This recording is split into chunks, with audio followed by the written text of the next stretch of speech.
Hello class 12 students. Today we are going to study second application of Ampere's circuitry law, that is magnetic field due to a current carrying solenoid. अभी इसके applications हमको पढ़ने हैं ampere circuital law का. Ampere circuital law पढ़ चुके हैं, नहीं आपको बहुत क्लियर नहीं हुआ होगा तो रिवीजन में हम लोग फिर से एक बार पढ़ेंगे. Okay, here we study about solenoid. Solenoid is the equipment which is used to produce magnetic field. दो तरह के इक्विपमेंट्स हमको पढ़ने हैं, सोलेनॉइड और टोरॉइड. सोलेनॉइड मोस्टली आपके टेलीविज़न में यूज़ किया जाता है to generate the magnetic field.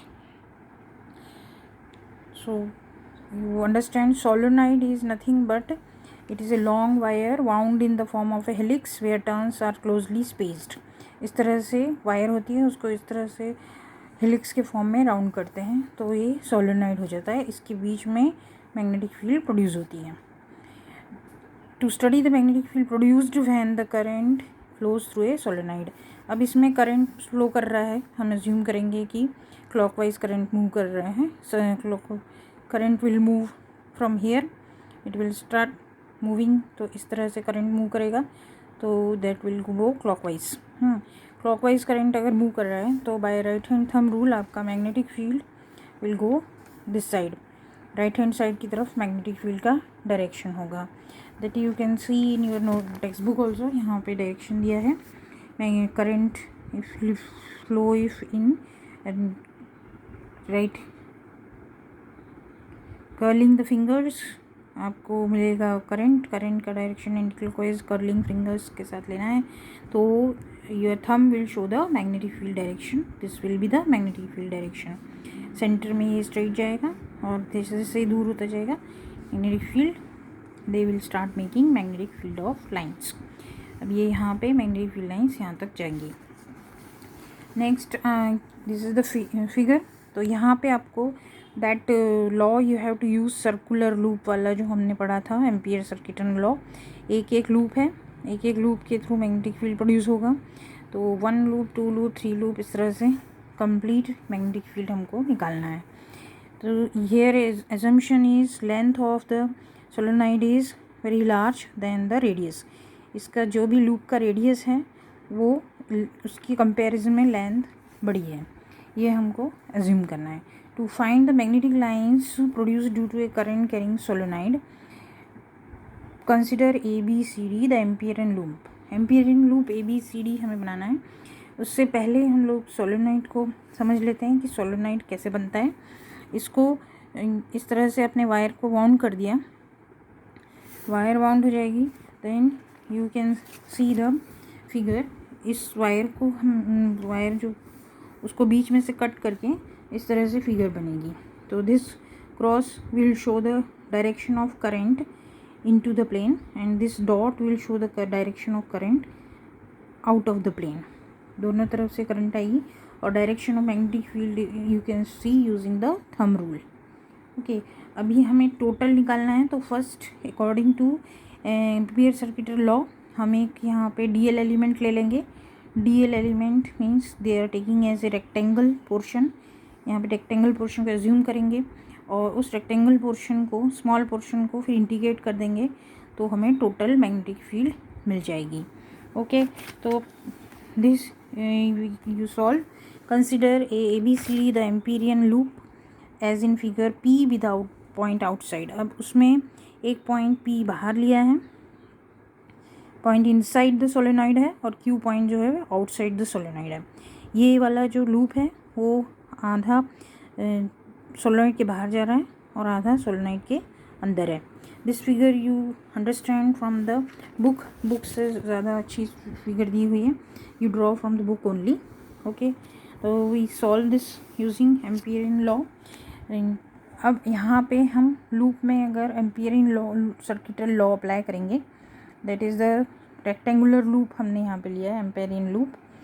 उसमें सॉल्व करेंगे तो आपको according to Amperian circuital law in line integral of B dot DL equal to mu 0 I होता है. तो mu dot integral B dot DL निकालना है तो उसमें इंटीग्रल पूरे लूप का हम निकालेंगे, that is A B C D पूरे लूप का इंटीग्रल निकालेंगे, और डी एल फिर बाद में आपको पूरी लेंथ पुट करनी है सर्कुलर लूप की। तो हियर इसको इंटीग्रेशन में हम डिफरेंट पार्ट्स में डिवाइड कर देंगे, A to B, then B to C, then C to D, then D to A. तो first of all you see from B to C और D to A, B D L cos theta होता है, dot product है तो B और D L के बीच में, B और सी और डी और ए के बीच वहाँ पे 90 डिग्री एंगल है। यहाँ पे देखिए मैग्नेटिक फील्ड की डायरेक्शन ये है, ये मैग्नेटिक फील्ड की डायरेक्शन है, और ये बी सी आपका डी एल एलिमेंट है, और ये ए डी आपका डी एल एलिमेंट है। करंट इस तरह से फ्लो कर रहा है, तो ये इसके और इसकी मैग्नेटिक फील्ड के बीच में 90 डिग्री एंगल, यहाँ पे भी यहाँ 90 डिग्री एंगल आएगा। तो this both become zero because cos 90 is zero. Next आपका path C D is immediately outside the solenoid, B is zero along the path. C D आपका जो पॉइंट है वो बाहर है सोलेनोइड के, तो बाहर तो फील्ड वैनिश हो जाती है बिकॉज दो परपेंडिकुलर कंपोनेंट्स अपोजिट आ जाते हैं, तो फील्ड वैनिश हो जाती है। तो outside the solenoid field is zero for both A B, angle between D L and B is zero. Path A B path में between D L and B is zero.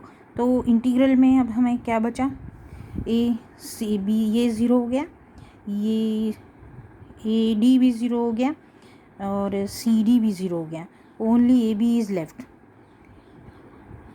Okay, तो A B के जो D L element है that much only left, और उसके बीच उसमें B और D L के बीच में एंगल कितना होगा, ये this is straight and B is also going in the straight, तो दोनों पैरेलल है, तो एंगल दोनों के बीच का मैग्नेटिक फील्ड और इस करंट एलिमेंट के बीच का एंगल जो होगा वो 0 डिग्री होगा। तो cos 0 is 1, so this only A to B is left, तो A to B B D L को इंटीग्रेट करेंगे ए से बी तक, तो that will be L.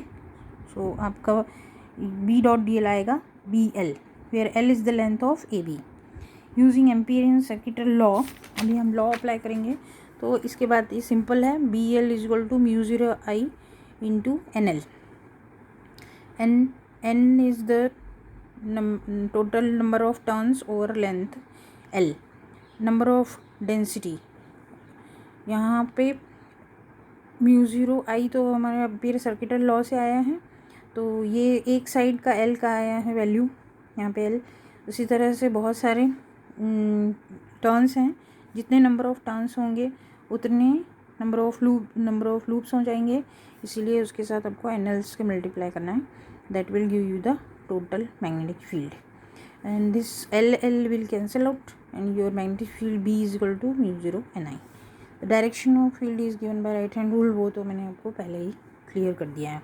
Thank you.